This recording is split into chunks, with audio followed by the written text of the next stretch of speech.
Hello, I'm Rick Allen. I'm standing at a small dirt track that could be very similar to the one near your hometown. It's the type of racing that most race fans are familiar with, bumping and banging on a Friday or Saturday evening. That was the idea that a small group of men had when they dreamed up racing trucks in NASCAR. Take trucks, the best-selling vehicles in America, and put them on the small bull rings across the country and have them battle side by side. In 1994, that sounded like a good product, so a few owners thought they would give it a try. Names like Roush, Childress, Petty, Hendrick, even Dale Earnhardt thought he would give a try at being a truck owner. Well, little did anyone know that after 10 years, the top stars of NASCAR would be trying to make the field in the NASCAR Craftsman Truck Series. Throughout the show, we'll be taking a retrospective look at some of the moments that make up the NASCAR Craftsman Truck Series 10 Years Tough. We start where it all started in 1994 with the history of the NASCAR Craftsman Truck Series.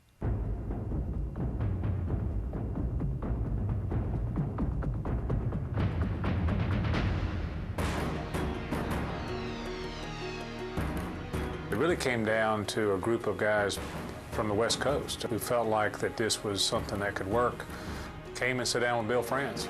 Ladies and gentlemen, this is the birth of the next great NASCAR racing series. These trucks run a full body. In fact, many of these trucks are completely factory sheet metal, not just the roof and the upper rear quarter panel like on some of the Winston Cup cars. It's been 10 great years. There's been many exciting things that's happened. This progression of taking short track racers, given another opportunity to move up the ladder of NASCAR to get to the major leagues. I think most of the race fans that are involved today know and remember when the Truck Series started and know, how kind of small it was and how and just kind of seeing it grow and progress. What they had in mind was that we were going to bring Cup Series racing, Busch Series racing competition to tracks that couldn't ever host a race of that caliber. The series was first developed, it needed its own identity. It took off. I mean, it really did. We used to run 43 trucks when we dropped the green flag. Ron Hornaday, Mike Skinner, Jack Sprague, and none of them would give an inch anywhere, and they kind of helped form the series to what it is today. If you know some of the tracks we went to and see all the beating and banging, we went to different venues of road courses, and the only thing we missed was dirt tracks. Having the Winston Cup affiliation, backing, support, made this series survive long enough to stand on its own 2 feet. It's been very important for, Childress and Hendrick and Roush and all them that had helped out at the beginning. I think it gave the fans something to say, wait a minute, if these guys are involved in this must be something pretty neat.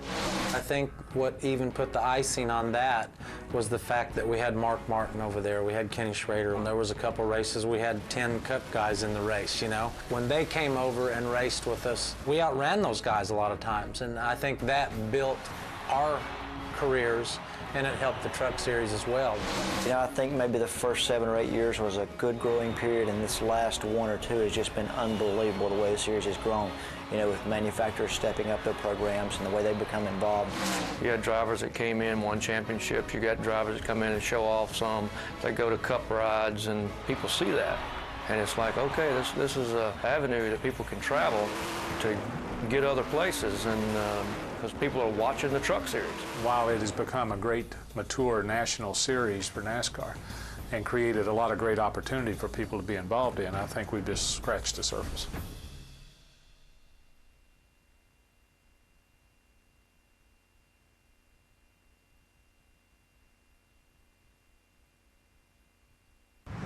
When we come back, we'll take a look at Bill France Jr.'s introduction of the NASCAR Craftsman Truck Series, where it's come from, and who took that first checkered flag. The NASCAR Craftsman Truck Series 10th anniversary show is presented by Craftsman, celebrating 10 years tough of the NASCAR Craftsman Truck Series. Brought to you in part by Netscape, low-cost internet service. Netscape, just the net you need. And by Cialis. Cialis is here. Ask your doctor if a free sample of Cialis is right for you. The venues were available for a third tier of NASCAR, and Bill France Jr. kicked it off with the unveiling of a new kind of race machine. Ladies and gentlemen, this is the birth of the next great NASCAR racing series. This is the Super Truck Series. When they announced they were going to race trucks instead of cars, I said, boy, is that a stupid idea. It was pretty exciting to see it, and it was more exciting to see him on a track for the first time. I was a little bit envious because I was full-time in the Busch Series at that time. So I said, hey, how much of the bang is this going to take away from the Busch Series? So I really had a wary eye about the Truck Series. I was a little optimistic, but at the same time, I kind of at that point thought it was kind of a joke. You know, I didn't think it would take off. Then I saw the first action on the racetrack, and I was sold. I think that it was like the right time. I thought it was kind of a hoax when they started the series. I mean, I heard about it, I'm like, racing a truck, man. But, you know, I was fortunate to be involved in the first race at Phoenix, and once you got in and you were driving it, you didn't really realize that it was a truck. And, you know, they're just a blast. It was amazing that the focus and the people got it, because there'd been some Truck Series things tried before, and they all failed.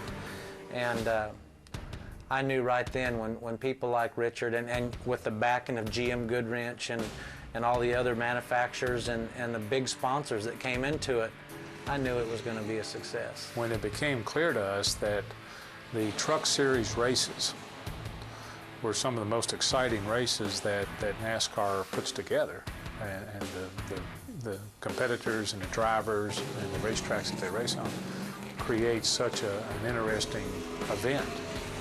I think that's when we realized that, hey, you know, this is one of the big three. February 5th, 1995. Single file off the corner of the body. Can't get there. Mike Skinner will go to victory lane. It was big. You know, we'd had a good truck right when we rolled off the trailer, and we were good. Childress and Hendricks, hard to believe. I remember Skinner won it. I remember, you know, he just beat Terry Labonte. I remember going to Phoenix scared out of my mind, hoping I'd make the race. You know, it was a fight all day, and we got up there, and at that time, if you look back at the history books, Terry pretty well owned that place. Mike Skinner had the truck to beat that day. Childress had the 3 Goodwrench Chevrolet. I mean, it was hooked up, had the horsepower. Coming off turn 4, I almost gave it up because I just was hammered the throttle back in the middle of the corner and said, well, it's either it's hero or zero from here, and that's kind of what got me here, so I'm not going to change anything now. This is what it's all about. You know, this is it. I mean, this is what we do, and this is an example of the best product that motorsports has got. We was able to gather it up and get onto the checkered flag before he got back to me, and that's another one of those days I won't forget anytime soon. July 25th, 1998. When you run 100 laps and you have a 15-minute break and you get to work on your truck and then you run another 100 laps, well, that's kind of not like a race. I think it changed the whole series. I think it changed it. There was always a scenario out there. A lot of people said, well, these guys aren't that good. They got to stop halfway through the race. When it went to live pit stops, it played all the factors in that made the Cup Series what it is today. Pit strategy, fuel mileage, chassis setup. We felt that the series was going to have to grow to the point that there were enough resources to have pit stops, or you were really going to kill the series. To me, the halftime break didn't make any sense to me. Why do you run a race, take a break? It's like playing half a football game and then the score didn't count.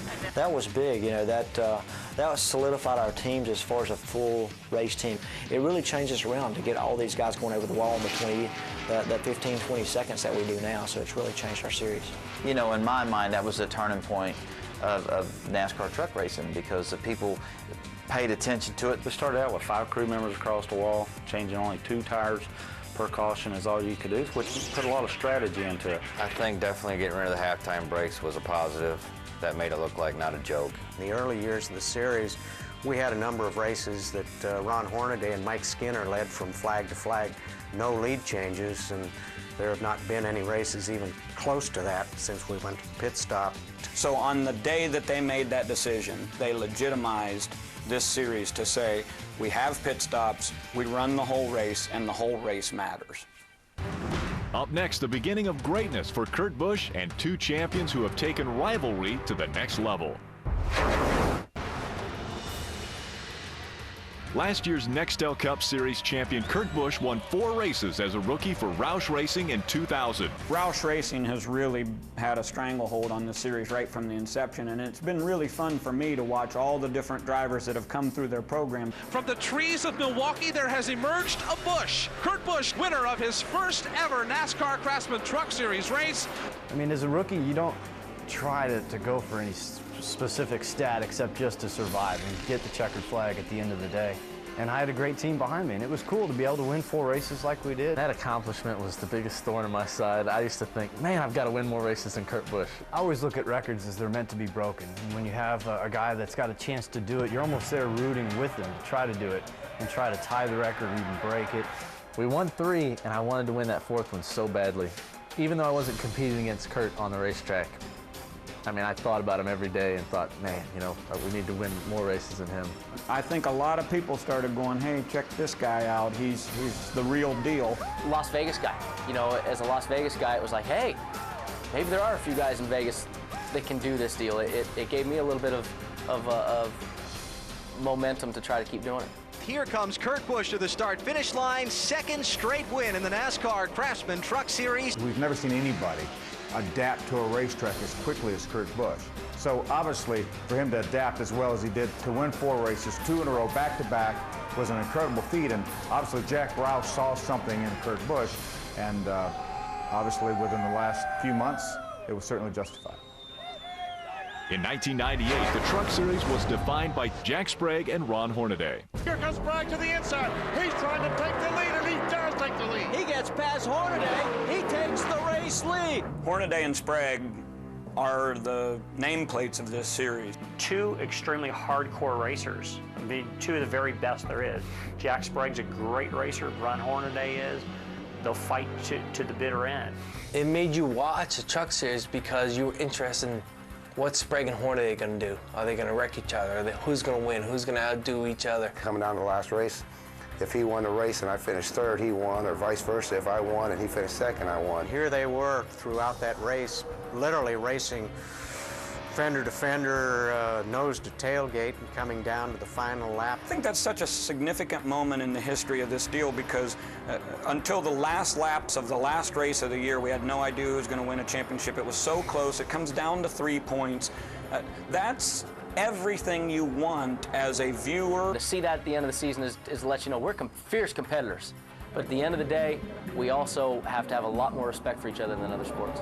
They had such a great rivalry, and I remember watching on TV that day and the donuts and the handshake and everything, and I thought, here's 2 classy guys who knew they had to race themselves and each other down to the very last lap of the day to determine a champion, and that's the way it played out. It was an amazing day. It turned around when I didn't have an opportunity to win a championship the following year, and I helped Jack win the championship down at Fontana. Jack ended up sending me 100 cases of beer to my house for the thank you. So at 100 cases of beer, we tried to drink it before it went bad. It was pretty cool. We'd been through some scraps that year, and you know, the fans thought it was more than it was, but it never lasted real long, and the media took it for what it was worth. I'm gonna go back to August of that year.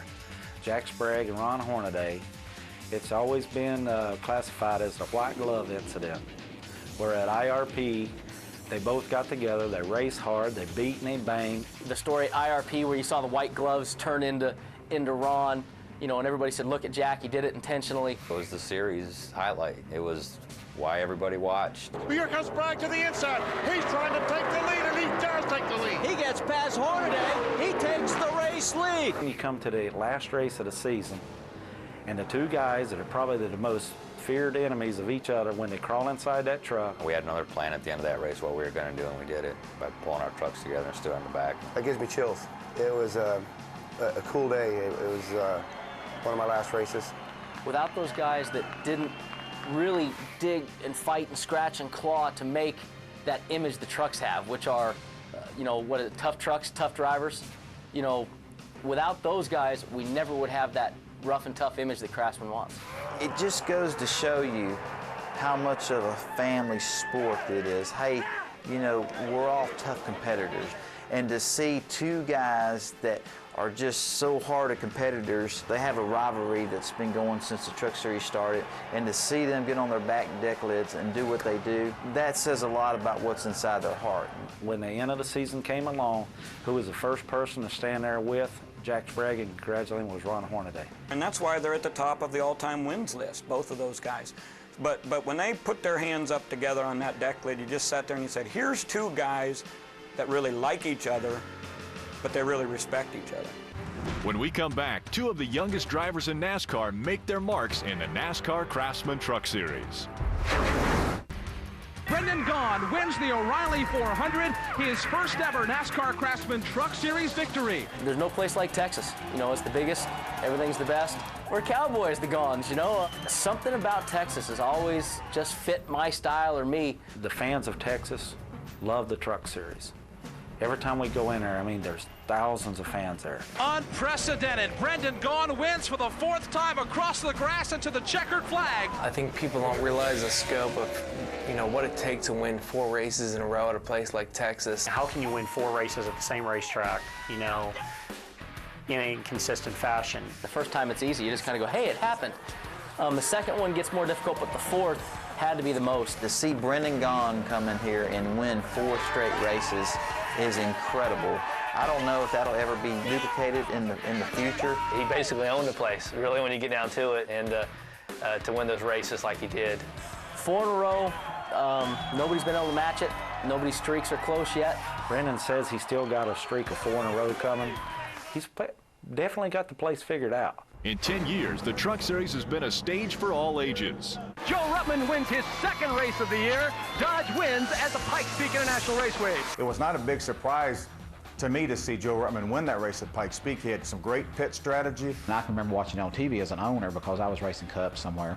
And all of a sudden that thing went in a corner and went sliding up the racetrack, and I thought, man, he cut a tire or something. He hit that high line and checked out. I think everybody really felt a lot of joy for Joe. Joe is one of those people that I don't think anybody dislikes. He won that race for us. He didn't have the truck to win it. He won the race. Joe Ruttman, to me, is one of the classiest drivers that's ever been out there. I think Joe Ruttman today, given the right opportunity, could probably still get in a NASCAR Craftsman Truck Series race truck and still win. Joe's a great race car driver, and it is a blast to race with him. He's got a lot of talent, and to be his age and still be able to win races and run in front every week. I mean, he was the one you had to worry about winning. And like I said, I wish he still had it right, because there's not a doubt in my mind he can still win races. I mean, the guy he doesn't age. He just gets better. In his 18th NASCAR Craftsman Truck Series career start, Ricky Hendrick is going to score checkers as Ricky Hendrick and Hendrick Motorsports will go to victory lane as winners of the O'Reilly 250. It was quite an emotional event for everyone. And to come at Kansas Speedway, which is a brand new facility, to have a brand new winner, a young winner, it was just big all the way around. The best driver in the best track does not always win the race. And this is certainly the circumstance with Ricky that day. Jack Sprague was the class of the field that day and didn't make it to the finish. He was a good race car driver. I learned a lot by him running that truck. Cared more about people than most people my age at 20 years old. I mean, he had it going on. To watch the composure that he had as a kid driving that day, to be able to stay with it and finish that race and win was very impressive. When he won that race, we cut away to a shot of his dad, Rick, down in the pits, and the look on Rick's face just made it for me, because you could see how proud he was and how excited he was for Ricky. Ricky's successes, both on and off the track, came to a tragic end in October of 2004.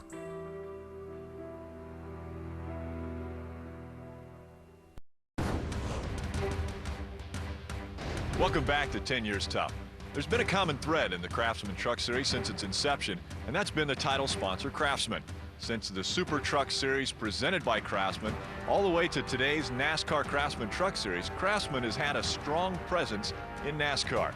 Let's take a closer look at our title sponsor and the official tools of NASCAR. Truck racing is probably the only sport in America where Craftsman just fits. tough trucks, tough tools, get around the track. It's a branded name. Other than the Craftsman tool, they have a truck series. The NASCAR Craftsman Truck Series. Tough trucks, tough racing. And it gives good, stable namesake to the series. You don't have to keep changing, every 3 years and putting a different title on it. And I think it's good for all the competitors and NASCAR and Craftsman. Through the whole 10-year history, there's one very consistent, strong partner in this, and that's Craftsman. My hat's off to the Craftsman. They came in here and seen a future. They got hooked up with NASCAR in the early stages, and now they're celebrating their 10th year in the NASCAR Craftsman Truck Series, and an honor. It's just an honor to even have them. Still today, my dad only uses Craftsman tools. Guaranteed forever and made in America. Craftsman.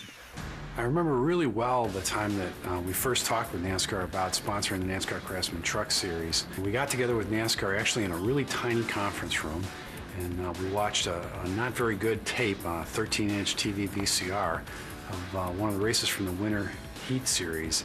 And even with some really bad film, we really understood that truck racing could be a pretty powerful idea. Pickup trucks are a working man's vehicle, and Craftsman tools are working man's tools if they want to use them. We do pride ourselves on being part of everyday life. Craftsman can and does make anything possible.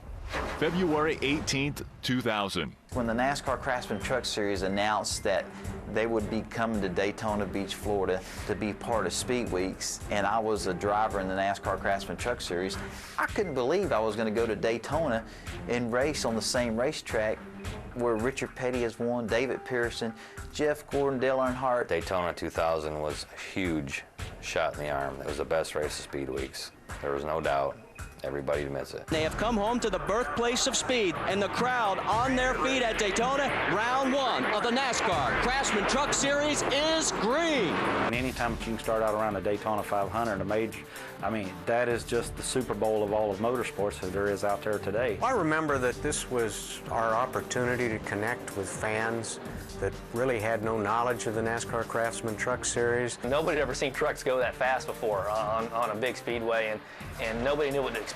I think that brought the trucks to one of the greatest races that has been in NASCAR racing in years. I just could not get over how great the racing and the drafting was on the racetrack, and Ned Jarrett and Benny Parsons were up in the control tower with me, and they kept slapping me and saying, "Did you see that? Look over there." They want that side-by-side, 4 wide, 3 wide, intense race. That's what the first truck race did. And then the wreck happened, and the entire room went as quiet as could be. Oh my. Oh my. Keep your fingers crossed.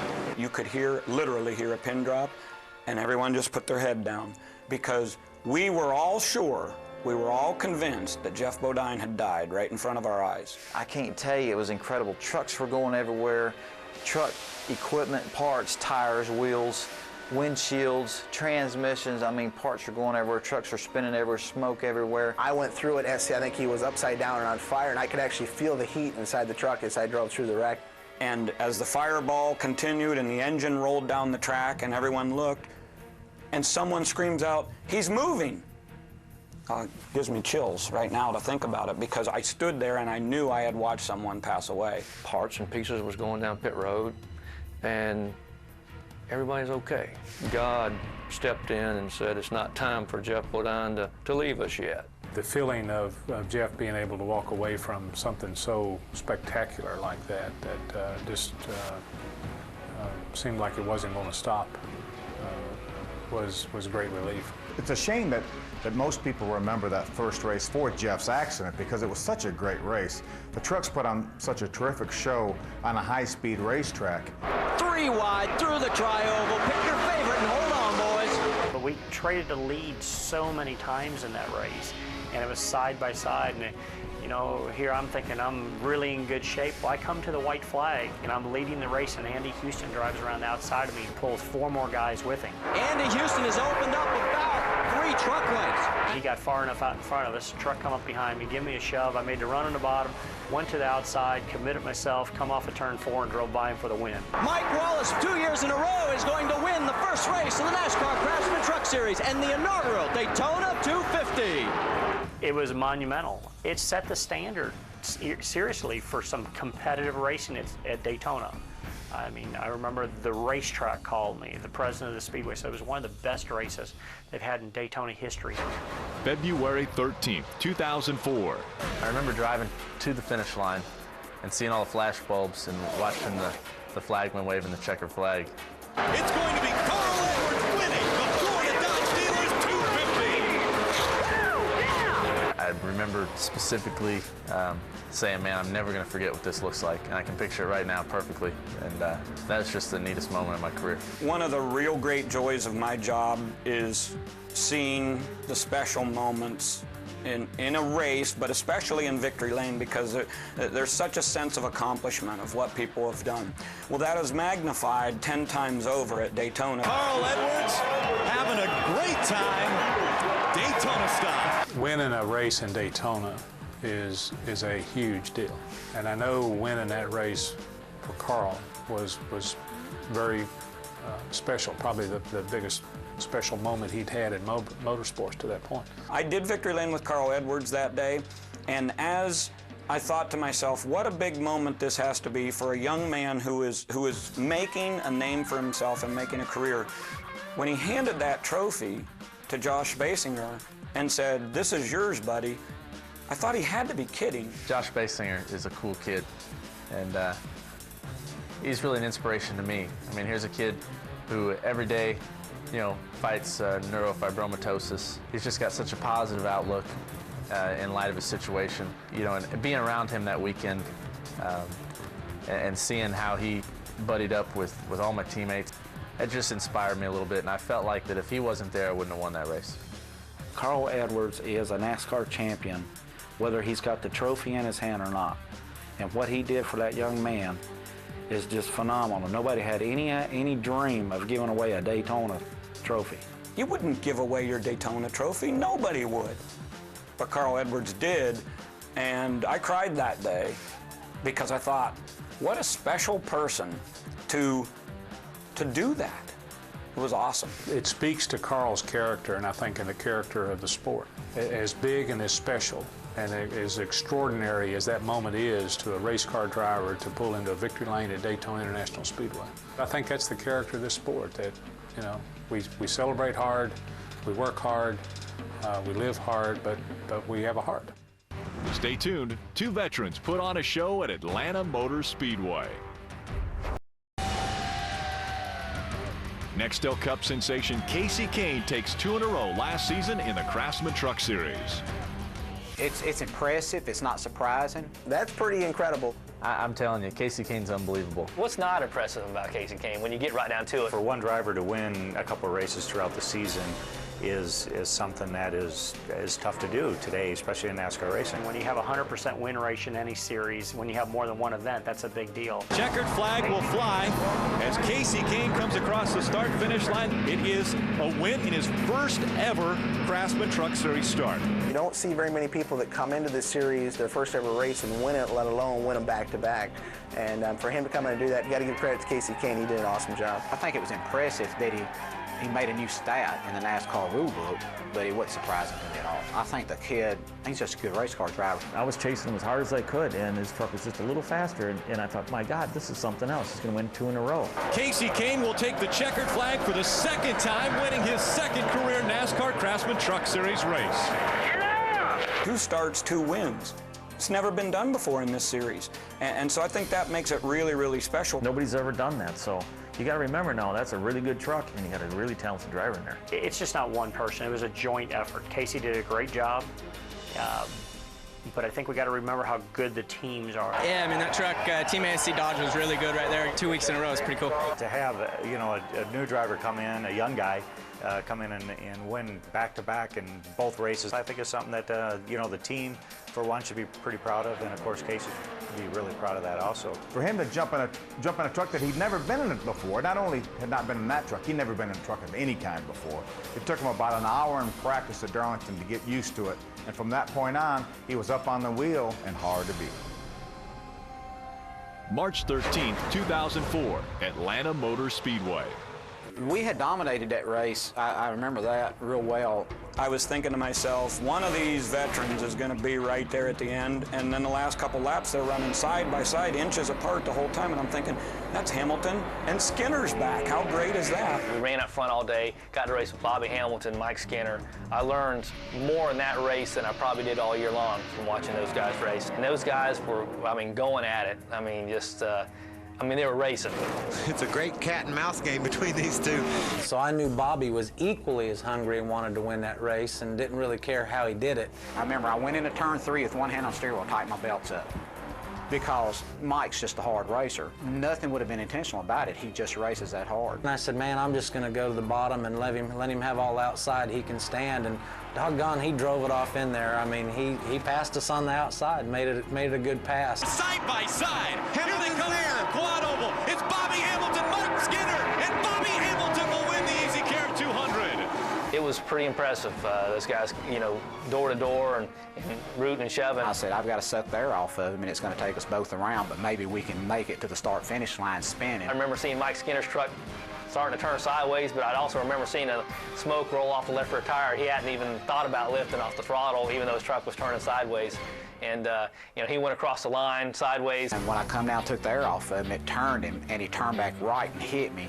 And I was prepared for that, and I just stayed in the gas, and next thing I know, I'm going straight again. I look in the mirror, and I see smoke everywhere. And I knew that it was either going to be a wreck or a win or an awfully close race, and I was not going to settle for second unless I just absolutely had to. I think that's one of the coolest finishes I've ever seen anywhere. Oh, what a finish! I can remember the fans, when I come back around there, the place was ecstatic. And people didn't leave for long as we done Victory Lane, people wouldn't even leave. It was a heck of a finish. I think that was a good mark for the Truck Series. Up next, we learn the recipe for success in the NASCAR Craftsman Truck Series. In 2004, Toyota makes a strong statement in the NASCAR Craftsman Truck Series. 2004, Daytona here, Toyota's rookie season. The weather was bad, not really sure if you were going to even get a chance to qualify and get in the show because we didn't have any points to fall back on, really. I mean, all those unknowns, not knowing how well the Toyotas were going to stack up against everybody else. Tundras were a little bit of a mystery coming into qualifying, and then the mystery was solved immediately. They had 7 trucks entered, and all 7 have qualified in the top 17. The popularity of NASCAR racing on television is such a binding kind of thing. It was our opportunity to tell the story of Toyota being an American manufacturing company. It brought a new manufacturer in, a new name, with a background in motorsports that everybody knows. It's all no holds bar with Toyota. Then what Toyota did also, which is a total compliment to them, they just didn't enter the sport. They helped promote the sport. They bought a lot of television time. They made commercials with Darrell Waltrip driving through people's houses and, their Tundra trucks. So that they helped bring the series to another level by exposure. Toyota has really stepped up to the plate. I mean, they employ a lot of Americans, and people look at it as kind of like a foreign company coming into, an American type sport. They're such a competitive company, but they're not the type of company that just wants to override everybody. They want to come in and be a part of what you have going on, and I think they fit that situation real well last year in the Craftsman Truck Series. We all wanted that first win really hard. I know all the Toyota drivers did as well. They were developing some things, and they felt like halfway through the year they were going to be really good. We worked on our Michigan package starting in May, recognizing that that was the kind of racetrack that our chassis, our body, and our engine all liked. Toyota has never won a race in the upper tier of NASCAR. Right now we have 2 Toyotas in front of the pack. History in the making, and it will be Travis Kvapil, your winner at Michigan International Speedway. Sure enough, I think that was about midway through the season, and they were true to the word. The horsepower had gotten better, and Travis will be able to get it done. And I looked down pit road and I saw all the Ford guys and the Chevy guys and the Dodge guys all going, oh, we just got beat at Michigan. We had many of our executives in attendance. It was race 13, and we won it. It was really a lot of fun to share the first win with all those who attended, just by coincidence. To see Toyota win their first race, I've said since day one, I don't care about winning the first one, I want to win the most, and that's still our goal. In 2003, Brendan Gaughan looked to capture the championship in the final race of the season. Nobody that year could beat the Orleans team. We pulled into the Homestead, fastest at the test, lost a couple motors, gave everybody the thought that maybe something was wrong. We knew what the problem was. We were just wicked fast. It was our race, and I was racing to win, not racing to just limp around and get enough points. Here Brendan Gaughan is the shoe-in to win the championship. He's just going to kind of ride around, use the way his year's been going, you know, he's going to win the championship, no questions about it. Oh, Brandon is around. Big problems. Our point leader gets spun around and hit hard into the wall. I don't believe it. I saw him kind of hit Brennan, and as he hit Brennan, I drove by. I looked in my mirror, and I could see Brennan spinning and getting tore up. And I couldn't believe it. I was like, holy cow, this is my opportunity now to win the championship. He's just disgusted right now. He's just really just brokenhearted. Yeah. The championship just went away.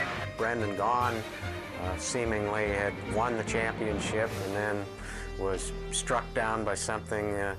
He was in the wrong place at the wrong time. Honestly, I can't really talk about it because I don't remember a lot of it. But I've watched the tapes, and I'm really glad that I got out and did exactly what at least fans or people say is me. I took my hat off and bowed to the crowd. And then right there at the end of the race, they had that kind of a screwy restart. Well, Ted pulled to the inside there. You're not supposed to do that. They are going to black flag Ted Musgrave. Some people were checking up, and you couldn't see real well because of the sun, and he pulled out of line and lost the championship. So, you know, that whole deal was just nuts. Ted says that he did that to avoid an accident, but the rule is pretty clear. If you pull out before you get to the start-finish line and you go ahead and complete your pass, it's going to be a penalty. Boy, how would you like to be black flagged out of a championship? The closeness of that points battle made all of those incidences seem to be so much bigger. Ted lost it on his own, and Ted was mad at himself. He'll probably tell you that now, and he'd probably be mad at me even talking about it. I think the rules are very clear, and Ted at this point, I think, you know, I don't know if he'll still argue back and forth that, you know, he should have been a champion that day. I don't want to get into details, but, you know, we thought we had the championship made, and you know, I didn't really make a mistake. I just made a move to avoid a wreck, but in reality, they thought I was making a move to make a pass, so that I got penalized for it, which took the championship away. That, you know, kind of summarized the Craftsman Truck Series again right there. I mean, we went from lead swapping in the points to you didn't know who was going to win it to you didn't know who the champion was. Obviously a huge decision for NASCAR here, and so if Musgrave did not receive the black flag, Ted Musgrave would be your champion. If he did receive the black flag, Travis Kvapil is your champion. Boy, we went through probably 25 anxious moments there, and I'm ready to do an interview, but we don't have an answer yet of who the champion is. Travis Kvapil will win the 2003 NASCAR Craftsman Truck Series. They said, you won the championship, and I said, are you sure? And they're like, no, but they're going to review the tape and make sure everything was right. In my mind, you know, after hearing what had happened with Ted and all that, I knew I was going to be the champion. NASCAR had set the standard. They were at least consistent with the ruling, and Kvapil sitting there with the a never give up attitude, you know, and was a benefactor of two other guys' misfortune is what it amounted to.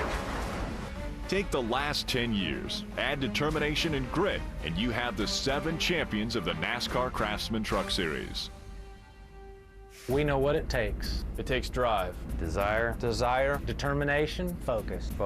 Teamwork. And a lot of luck. We are part of a brotherhood. Brotherhood. Mike Skinner will go to victory lane. Bill France told us when he handed us those rings, he said, you'll have something that no one else will ever have. Mike Helton, you know, welcomed me to an elite group when he gave me that ring on the stage that night. Mike Bliss becomes the 2002 NASCAR Craftsman Truck Series champion. It's great that I can sit here today and say I am a champion, and of the Craftsman Truck Series. For that year, you were the guy, you know, and you'll always be recognized as the champion of your respected year. Ron Hornaday, for the second time in his career, has got that championship by the throat. First one's always the sweetest, second one's even better, the third one might even be better. Jack Sprague is a three-time NASCAR Craftsman Truck Champion. It's cool. I mean, I want to get 4, maybe 5. I definitely want to have 4 before I'm done. Bobby Hamilton is a NASCAR Craftsman Truck Series champion. Pretty cool to put family name in the record book in some status. This is the top of my list of what I've accomplished. To be on a fairly short list with some really great drivers on that list is pretty incredible. Greg Biffle, our 2000 champion. I think that we represent determination to overcome the odds. There's a few selected to win this NASCAR Craftsman Truck Series, and I'm one of them. And I'm pretty proud to be with the guys that are involved in this championship. I never thought in my wildest dreams I could ever accomplish anything like that. I'll always cherish that. I'll always remember that particular moment. Travis Quapple will win the 2003 NASCAR Craftsman Truck Series. When you actually get that word, they say, you know, you're the Craftsman Truck Series champion. It was just pure joy and excitement. It's why where I'm at today. They call us champions. Champions. Coming up, Daytona crowns a champion of its own in one of the tightest NASCAR finishes ever. Fantastic finishes, starting with the first ever race at this 2.5-mile super speedway. At the very conclusion of that, and I had seen film clips and black and white photos of the first Daytona 500, where it took, I think, a week or so to figure out who actually won the race. And I'm thinking, okay, now I can understand why they had a hard time figuring out who was going to win that race. You're definitely not going to lead 5 or 6 laps. You know, you're doing lucky if you can lead 1 lap, because these trucks punch a big hole in the air that everybody behind you is getting to run, and it's a constant moving around. I was running second when we took the white flag. By the time we got to turn 1, I saw Robert Presley coming in the mirror, and I jumped out in front of him, and he was pushing me. Actually passed Rick Crawford, and I think another foot, and I would have cleared him and dropped down in front of him and may have won that race. Then they start having these green-white checkers. There I am, still leading the race. Daytona 250 with a green-white checker finish. It's no more chess, it's no more mind games, it's a shootout. To think that you could get a finish that you didn't know who was going to win the race when they took the white flag, that's what NASCAR wants. That's what the fans want. It's all in his spotters and Rick Crawford's hands. I couldn't see what was transpiring on the racetrack, but I could see the energy and all those pit crew guys, and their fingers are crossed, they're all tight, and we're all going, what's going to happen? 120 races, Rick Crawford hadn't won a race. Going into turn 3, he feel the same way. He's not going to win at 121 either. I had no idea who was running 3rd to 36th. Had no idea, didn't care. Travis Quapple jumps by Robert Presley to make it 3 wide. He finishes second. What an incredible, one of the best finishes I've ever seen. Presley dodging to the hindsight. Crawford goes down low. He tries to make the pass as they're coming to the line. It's Rick Crawford making the pass, and Crawford wins the Daytona 250. And here they come, bang, bang, bang, side by side across the line in a 3-way photo finish. One of the greatest shots that I've ever seen from a photographer had taken was a gentleman standing at the start-finish line. He had on a United States American flag t-shirt. He had an adult beverage of one of our major sponsors in racing that's been with us for years. And you had the shot of Daytona, and he's holding it straight up in the air cheering. I mean, what else could you ask for? That's what racing is all about. Wayne Alton said, "Did you realize what kind of finish this was?" I have no idea. I just knew I'd won the race. I said, "I think I beat Robert Presley by about that far." He said, "Nope, you beat Travis Quapple by about that far." Travis, where was he at? Man, what a finish. It'll always stick. The NASCAR Craftsman Truck Series 10th anniversary show is presented by Craftsman, celebrating 10 years tough of the NASCAR Craftsman Truck Series. Brought to you in part by Netscape, low-cost internet service. Netscape, just the net you need. And by Cialis. Cialis is here. Ask your doctor if a free sample of Cialis is right for you. That this series is for real, and we are committed and feel that it will be an exciting series with unlimited potential for growth. 10 years of great racing. We expect nothing less over the next 10 years. For Speed Channel, I'm Rick Allen saying so long, and continue to enjoy the NASCAR Craftsman Truck Series, 10 Years Tough.